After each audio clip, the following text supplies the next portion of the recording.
ये पार्ट 2 है। तो आपने पार्ट 1 नहीं देखा तो मूवी के लिंक डिस्क्रिप्शन में आप वहाँ पर जाके देख सकते हैं। तो मूवी के स्टार्ट होते ही हमें एक लड़की दिखाई जाती है जिसका नाम केटी है। वो एक मॉडल बनना चाहती है। वो अपने एक फ्रेंड के साथ डिस्कस कर रही होती है मॉडल बनने के लिए। तो बोलती है, एक एडवर्टाइज देती है। वो बोलती है इसमें ट्राई करो। तो वहाँ से वो नंबर ले लेती है और उस पर कॉल करती है। वहाँ पे वो उसको बुक देख के उसे बहुत पसंद आती है, तो वहाँ पर अप्लाई कर देती है।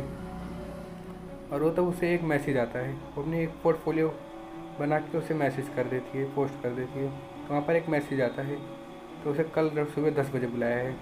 तो वहाँ पर जाती है। वहाँ पर अलग अलग शहर में फ़ोटो खींच रहे होते हैं। वहाँ पर उसे कुछ अच्छा नहीं लगता है।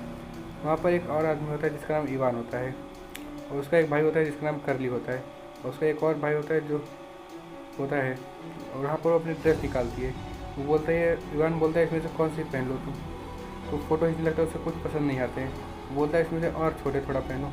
और वो केटी बताती है, नहीं मैं इतनी गिरी हुई नहीं हूँ, मैं मॉडल बनने का सपना छोड़ देती हूँ। तो आती है, वो रोने लगती है। वो सपना छोड़ देती है। वो जॉगिंग के लिए जाती है। वो वापस आती है तो उसके घर पे कोई नॉक करता है। हमें वही देखता है, वो करली बाल वाला हेयर रहता है, करली है। और वहाँ पर वो उसे एक USB देता है। उसमें बोलता है इसमें तुम्हारे फ़ोटो है, तुम चाहो तो इसमें देख सकती हो। वो बोलती है मैं इससे नहीं ले सकती हूँ। बोलता है कोई टेंशन मत लो, मैंने सब में आपकी फ़ोटो डिलीट हो चुकी है। तो वो उसमें से वो ले लेती है। और वही करली बालों वाला हेयर एक सुनसान जगह पे सब लाइट बंद करके कैटी को देख रहा होता है। उसके फ़ोटो मतलब हमें पता है यहाँ पर डिलीट नहीं किया था। तो कैटी एक अपने गार्बेज फेंकने के लिए बाहर जाती है। मतलब तक वही मौका देखते ही करली बालों वाला हेयर उसके अपार्टमेंट में चला आता है और कैटी को पता नहीं लगता है। तो रात को उठती है, वहाँ पर वही करली बालों वाला हेयर को देखती है। वो उसके फ़ोटो खींच रहा होता है, तो उसके ऊपर अटैक कर देती है।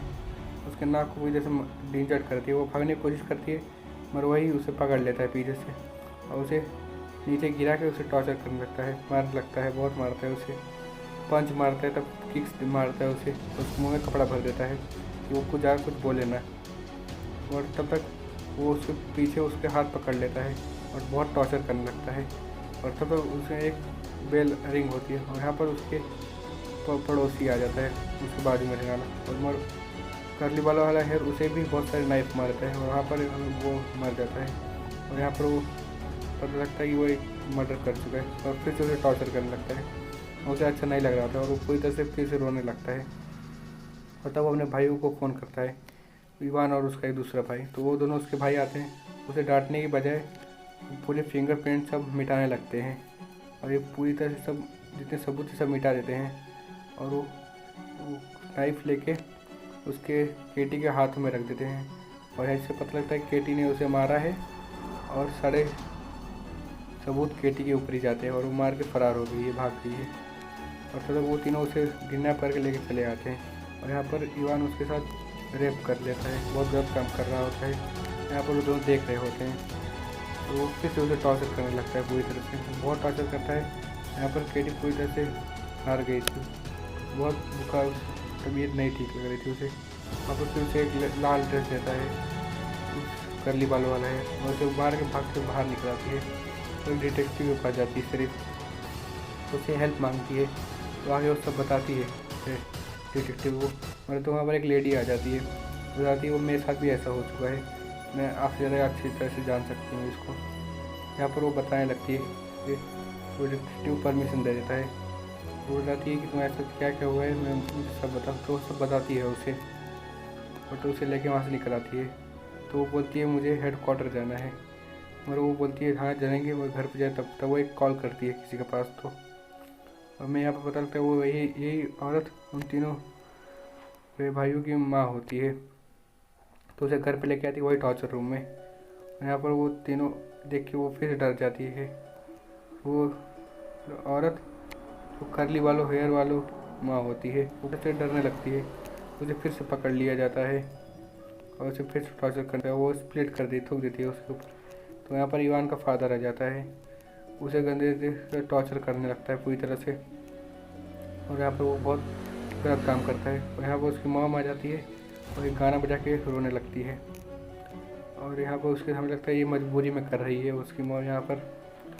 और यहाँ पर तो उसे पूरी तरह से टॉर्चर करके एक बहुत मारता है, तो वहाँ पर उसे पूरी तरह से ठीक नहीं होती है। वो उसे गड्ढा खोद के एक ताबूत में उसे बंद करके फेंका दिया जा रहा है।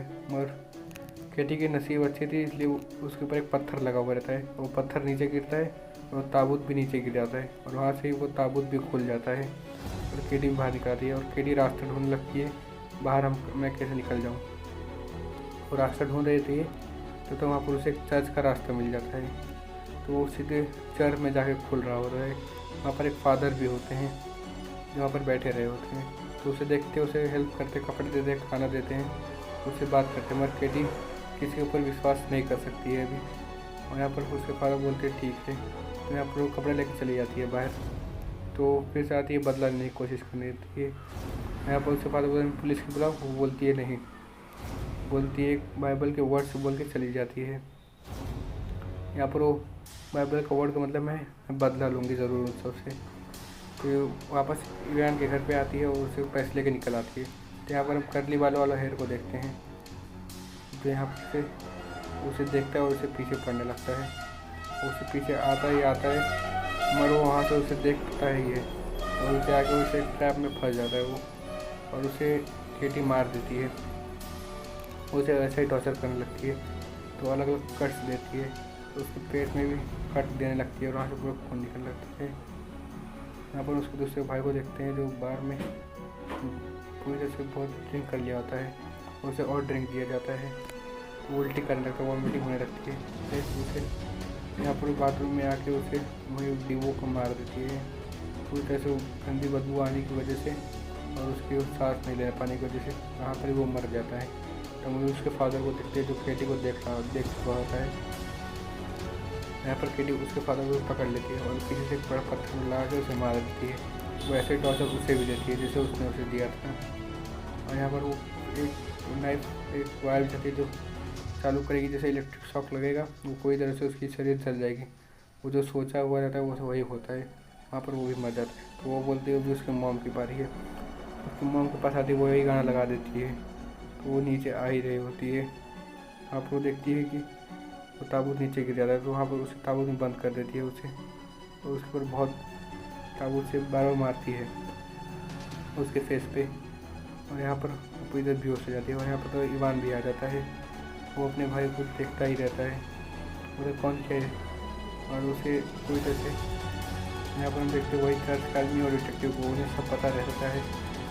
डिटेक्टिव भी वहाँ पर आ जाता है उसकी मदद करने के बाद। केटी यहाँ पर तब उसकी मॉम को टॉर्चर कर रही होती है उसके बेटे को दिखा के सामने से। यहाँ पर इवान को भी उसने पकड़ लिया होता है, तो वो दोनों को बहुत बुरी तरह से टॉर्चर कर रही होती है। और इवान है मानता नहीं है, वो उसे और उसे पकड़ रहा होता है, और उसे पकड़ के तब वहाँ पर डिटेक्टिव भी आ जाता है, उसके फेस से फायर कर देता है और यहाँ पर वो मर जाता है। तो डिटेक्टिव कहता है सॉरी बेटा, मुझे पहले तुम्हारी मदद कर लेनी चाहिए थी। यहाँ पर वो बिना कुछ बोले वहाँ से चली जाती है और वो वहाँ से बाहर निकल आती है। और यहाँ पर हम उसके फेस पे एक स्माइल देखते हैं। वो सीधे हेडक्वार्टर की तरफ निकल आती है। हेडक्वार्टर की तरफ आ रही होती है, वो अपने आप को सिलेंडर कर देती है, बोलती है मैंने 3 जन को मारा है।